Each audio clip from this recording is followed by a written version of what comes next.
যে সাহারা মার্কেট, ওখানে আমাদের আরেকটা টিম আছে, তারা মাঠ পর্যায়ে আসলে তদন্ত করে দেখছে কি হয়েছে বা কেন ঘটনাটা ঘটলো এবং ওখানে কি কি কেমিক্যাল আপনার মজুদ ছিল।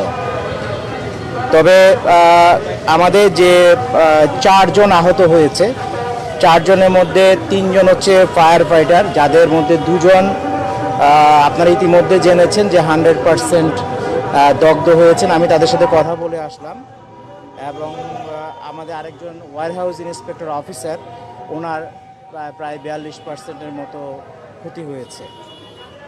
আর একজন ফায়ার ফাইটার আছে জয়া হাসান, যার 5%।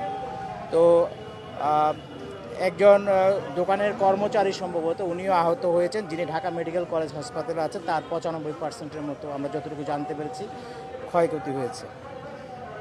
এখন আমরা এখানে এসেছিলাম দেখা করার জন্য।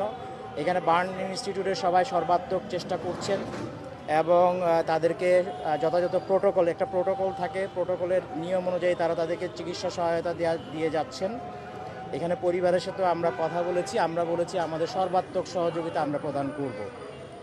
এবং আমি ডিরেক্টর বার্ন ইনস্টিটিউটের সাথে এইমাত্র কথা বলেছি, উনি বলেছেন সার্বক্ষণিক ওনারা তদারকি করছেন এবং আগামীকালকে স্বরাষ্ট্র উপদেষ্টা মহোদয় আসবেন এখানে দেখার জন্য এবং ওনারা সকালেই একটা বোর্ড মিটিং করবেন তাদের ব্যাপারে সিদ্ধান্ত নেওয়ার জন্য, যে তাদেরকে চিকিৎসাটা কিভাবে দেওয়া হবে বা উন্নত চিকিৎসার জন্য দেশের বাইরে নেওয়ার কোনো সুযোগ আছে কি না, থাকলে কিভাবে।